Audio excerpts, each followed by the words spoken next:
बैतुल मुक़द्दस जेको शहर आहे उहो उरूज जो शहर आहे, मक्का मुअज़्ज़मा नुज़ूल जो शहर आहे।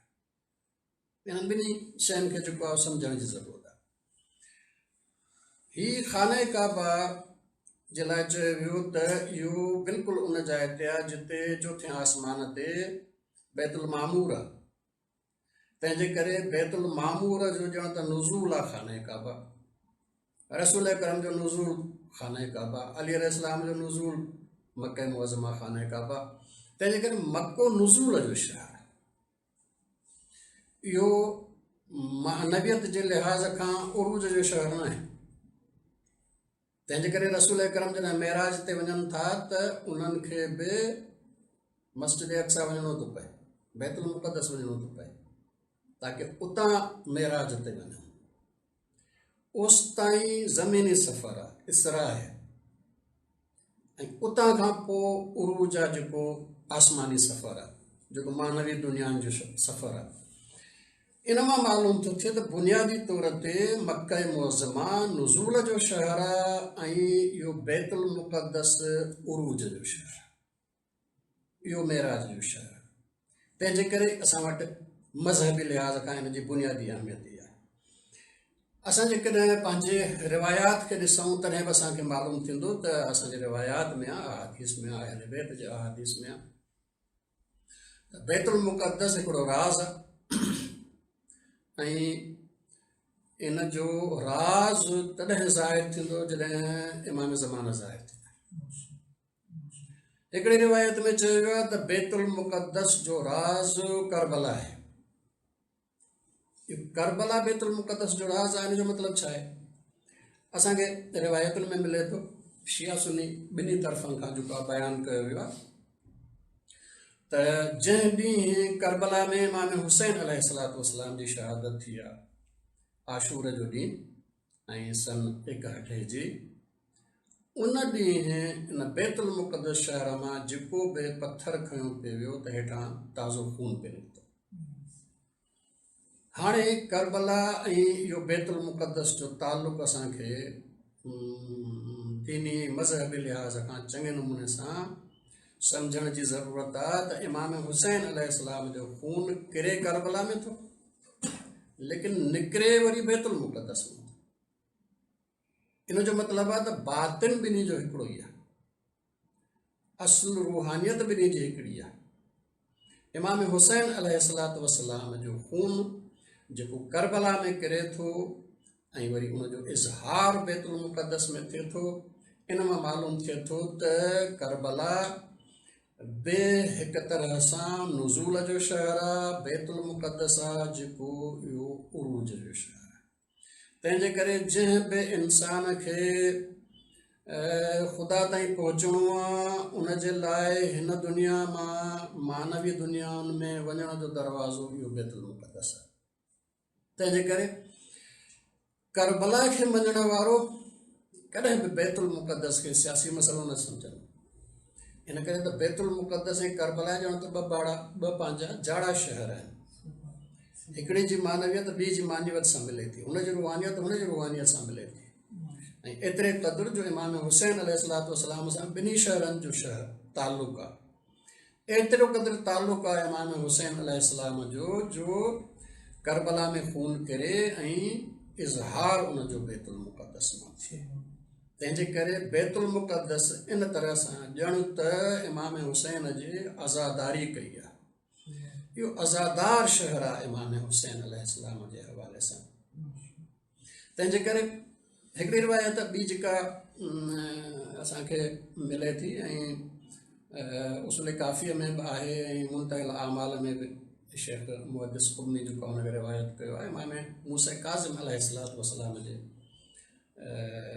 दौर जी ऐं उन्हनि जे साम्हूं बयानु करे थो हिकिड़ो शख़्स, उहो शख़्स बयानु थो करे यमन मां कोई आयल हुयो ऐं राहिब, उहो बयानु थो करे त मूंखे ख़बर पई त हिंदुस्तान में हिकिड़ो शख़्स आहे जेको मानवियत जे लिहाज़ खां बुलंद दर्जे ते आहे, एतिरे क़दुरु जो राति में हिंदुस्तान मां बैतुल मुक़द्दस वेंदो ऐं उते हू इबादत करे वरी वापसि मोटी ईंदो आहे।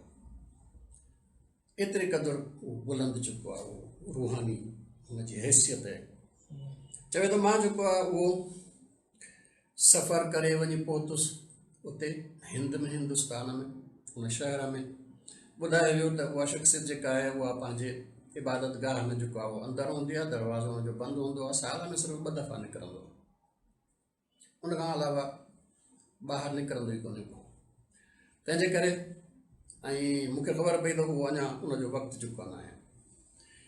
चवे थो त मां वियुसि ऐं जेको आहे उहो हुनजे इबादत गाह जे ॿाहिरां वेही रहियुसि बग़ैर कंहिं जेको आहे उहो इतला ॾियण जे, न हुनखे जेको आहे उहो कोई जेके चइबो दरवाज़ो खड़कायो ताकी हुनखे ख़बर पए। 2-3 ॾींहं मूंखे गुज़री विया हलिया।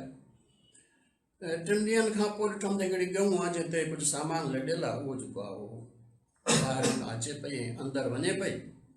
सो अंदरि जॾहिं वञण वारी थी, दरवाज़ो खुलियो हुनजे लाइ, चई मां बि हुन सां गॾु जेको आहे हुन में अंदरि दाख़िलु थियुमि त ॾिठुमि त साम्हूं जेको आहे उहो शख़्स इबादत वारो मौजूदु हुयो। हुन सां ॻाल्हि ॿोल थी आहे हुनजी, ऐं पोइ उन सां जॾहिं ॻाल्हि ॿोल थी त हीउ शख़्स चए थो त मां उनखे इहो ॿुधायो, ऐं इहो शख़्स जेको राहिब आहे इहो इमाम मूसा काज़िम अलैहिस्सलाम जे साम्हूं पियो थो इहो बयानु करे छॾे। चवे थो त मां हुनखे चयो त तूं अहिड़ी वॾी शख़्सियत आहीं जो मां ॿुधो आहे त तूं राति जो राति में वेंदो आहे बैतुल मुक़द्दस ऐं हुतां इबादत करे मोटी ईंदो आहे। चई त असुल बुनियादी शख़्सियत जेका दुनिया में आहे उहा त उहा आहे जंहिंखे तूं पोइते छॾे आयो आहे। चई पोइते मां कंहिंखे छॾे आयो आहियां? चई मूसा इब्न जाफ़र खे छॾे आयो आहियां। असुल त मां उनजे नेकियुनि मां हिकिड़ी नेकी आहियां। ऐं उनखां पोइ हीउ चवे थो त मां हुनखे चयो त मूंखे ख़बर पई आहे त तूं अहिड़े नमूने सां कंदो आहे, त कहिड़े नमूने सां तूं जेको आहे कंदो आहे, तो वटि कहिड़ी शइ आहे? त हुन चयो त उहा शइ त जुदा बहस आहे, लेकिन तूं छा थो सम्झे त इहो जेको मशहूरु आहे मुंहिंजे लाइ त मां बैतुल मुक़द्दस वेंदो आहियां, राति जो राति में मोटी ईंदो आहियां, तो इन बैतुल मुक़द्दस मां छा थो सम्झे? त हिन चयो त मूंखे त इहा ई ख़बर आहे त शाम में जेको बैतुल मुक़द्दस शहर आहे उहो ई बैतुल मुक़द्दस आहे।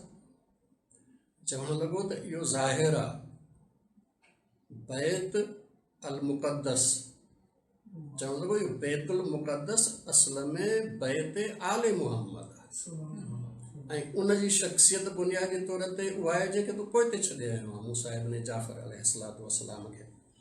ऐं पोइ जेको आहे इमाम अलैहिस्सलाम खे बाक़ी हुनजो हाल ॿुधाई, जेका सूरत हाल किसो जेको आहे उहो पढ़ी सघिजे थो, उसूल काफ़िय में बि आहे ऐं मुंतहिल अमाल में बि आहे। इहो बैतुल मुक़द्दस असुल इज़हार आहे ज़ाहिरी, ऐं उनजी असुल मानवियत ऐं रूहानियत बैत आले मुहम्मद आहे।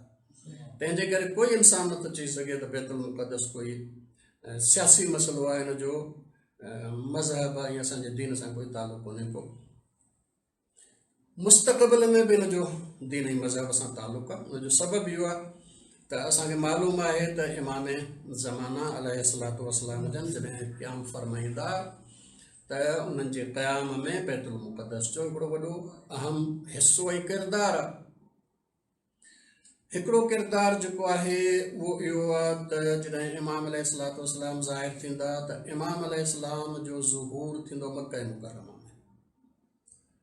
इन मां मालूम थो थिए त मक्का मुकरमा में हिकु तरह सां अहिड़े क़िस्म जा हालात पैदा थियनि जो इमाम अलैहिस्सलाम जो ज़ुहूर थिए। हिन वक़्तु वहाबी हुकूमत ऐं उनजा इरादा जहिड़े क़िस्म जा आहिनि, हू इमाम हसन अस्करी अलैहिस्सलाम जे फ़र्ज़ंद खे महदी तस्लीम करण जे लाइ तयारु न आहिनि, बल्कि उन सां जेको आहे उहो जंग जे लाइ आमादा आहिनि। तंहिंजे करे जेसि ताईं इहा वहाबी हुकूमत ख़तमु नथी थिए तेसि ताईं मके जा हालात मुनासिब न थींदा ऐं इमाम ज़माना जो ज़ुहूर जे राह में रुकावट आहे। इमाम ज़माना जे ज़ुहूर खां पोइ जेको हज़रत ईसा अलैहिस्सलाम खे अचिणो आहे उनखे वरी बैतुल मुक़द्दस में नाज़िल थियणो। ऐं हज़रत ईसा अलैहिस्सलातु वस्सलाम सां यहूदियुनि जी दुश्मनी आहे। यहूदियुनि पंहिंजे हिसाब में त हज़रत ईसा अलैहिस्सलाम खे ॼण सूर्य ते चाढ़े छॾियो, उनखे क़त्ल करे छॾियो। एसि ताईं क़त्ल जे हद ताईं दुश्मनी आहे। तंहिंजे करे हज़रत ईसा अलैहिस्सलाम अगरि बैतुल मुक़द्दस ते नाज़िल थियनि ऐं इसराइल इहो वजूद में हुजे, यहूदी इहे हिते ई हुजनि, त हज़रत ईसा अलैहिस्सलाम लाइ कोई हिफ़ाज़त जो माहौल न आहे। तंहिंजे करे लाज़मी आहे त बैतुल मुक़द्दस बि आज़ादु थिए इन्हनि यहूदियुनि खां, ताकी हज़रत ईसा अलैहिस्सलाम जे नुज़ूल जी राह हमवार थिए। हज़रत ईसा अलैहिस्सलातु वस्सलाम जे नुज़ूल जी राह हमवार थींदी इन इसराइल जे ख़ात्मे सां, ऐं इमाम ज़माना जे इन ज़ुहूर जी राह हमवार थींदी इन वहाबी हुकूमत जे ख़ात्मे सां।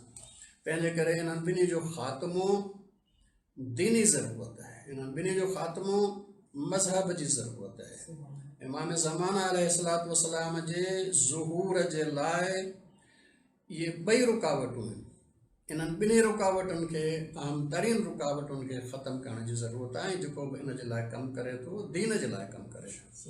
तंहिंजे करे असांखे नज़र अचे थो त जॾहिं खां इसराइल वजूद में आयो आहे, असांजे महाराज चाहे उहे ईरान में हुजनि, इराक़ में हुजनि, उन्हनि सदाईं इसराइल जी मुखालफ़त कई आहे, सदाईं उनखे नाजाइज़ करार ॾिनो आहे, सदाईं उन्हनि जे ख़िलाफ़ जिहाद जो हुकुम ॾिनो आहे, सदाईं फ़लस्तीनियुनि जी हिमायत कई आहे। हालांकि फ़लस्तीनियुनि जी अक्सरियत थोरो सो अॻु में ताईं बि जेको आहे उहो अहले हदीस जा हुया, हाणे बि मामूली कोई उन में थोरो तादाद शिया जो थींदो।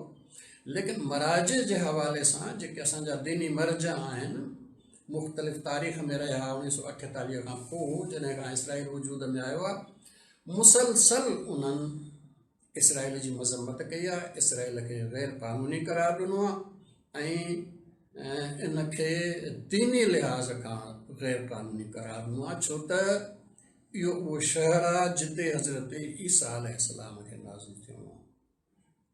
हिन वक़्तु असां जॾहिं ॾिसूं था त हीउ बैतुल मुक़द्दस यौम जेको आहे मल्हायो थो वञे, इन यौमुल क़ुद्स खे सियासी जलसो या इहो जुलूस चवणु इहो हक़ीक़त जे ख़िलाफ़, छो त इहो यौमुल क़ुद्स जो एहतजाज बुनियादी तौर ते मज़हब जी अलामत आहे, असांजे दीन जी अलामत आहे। इहो इसराइल ऐं इन वहाबियत जे ख़िलाफ़ इहा जेका तहरीक आहे, इहा बुनियादी तौर ते दीनी तहरीक आहे। इन जो बुनियाद दीन आहे, इन जो बुनियाद मज़हब आहे। ऐं को अहिड़ी शइ न आहे जेका इख़्तिलाफ़ी हुजे, न कोई इख़्तिलाफ़ कोन्हे हिन में। त हज़रत महदी अलैहिस्सलातु वस्सलाम खे ज़ुहूर करिणो आहे मके में, कोई इख़्तिलाफ़ कोन्हे त हज़रत ईसा अलैहिस्सलाम खे नाज़िल थियणो आहे बैतुल मुक़द्दस में। इन्हनि ॿिन्ही शयुनि में न शिया वटि इख़्तिलाफ़ आहे, न सुन्नी वटि इख़्तिलाफ़ आहे। तंहिंजे करे इहे ॿिन्ही इलाइक़नि जी जेसि ताईं आज़ादी नथी थिए महदी अलैहिस्सलातु वस्सलाम जे दुश्मननि खां, तेसि ताईं उन्हनि जे ज़ुहूर जी राह हमवार नथी थिए।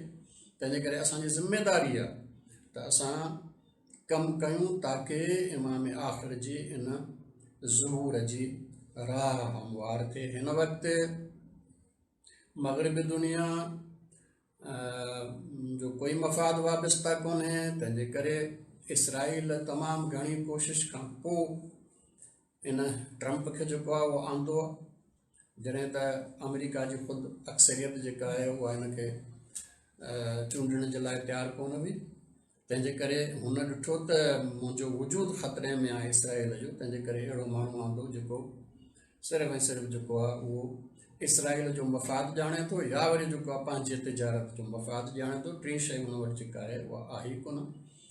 इन जे इन 4 सालनि जे अरसे में अमेरिका दुनिया में एतिरो त बेएतबार थी वियो आहे जो हिन वक़्तु हिकिड़ो बि मुल्क अमेरिका ते एतबार करण जे लाइ तयारु कोन्हे।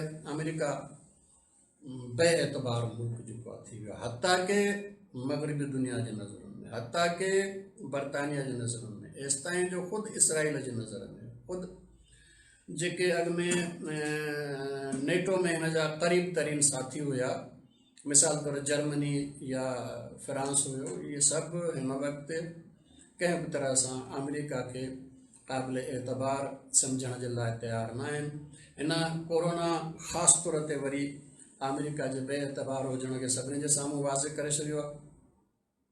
ऐं सभिनी ॾिठो त न सिर्फ़ु इहो त दुनिया में अमेरिका कंहिंजी बि मदद न कई, जंहिं जंहिं मुल्क में इहो कोरोना वियो, मसाइल पैदा थिया ऐं माण्हुनि जो नुक़सानु थियो, अफ़रादी नुक़सानु थियो, इक़्तिसादी नुक़सानु थियो, किथे बि अमेरिका दुनिया में वॾे हुजण जे इन दावा खां पोइ कंहिंजी बि कोई हिमायत मदद नाहे कई। मदद अगरि कई आहे त उन्हनि वरी मुल्कनि कई आहे जेके अमेरिकी मुख़ालिफ़ आहिनि।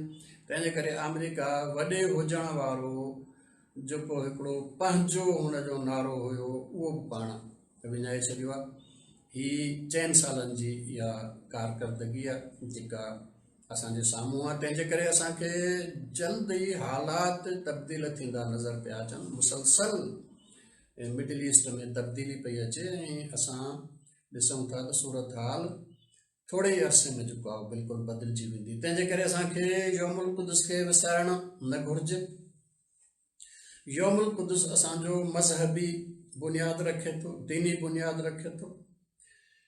इहो अल क़ुद्स शहर, इन जो ख़ासि तालुक़ु आहे अहले बैत सां, इन जो ख़ासि तालुक़ु आहे करबला सां, इन जो ख़ासि तालुक़ु आहे इमाम हुसैन अलैहिस्सलातु वस्सलाम सां। जेको बि इंसानु इमाम हुसैन सां मुहबत करे थो, आज़ादार आहे, उहो कॾहिं बि बैतुल मुक़द्दस खे करबला खां जुदा नथो सम्झी सघे। करबला ऐं बैतुल मुक़द्दस शहर ॼण त पाण में बातिनी तौर ते मिलियल आहिनि।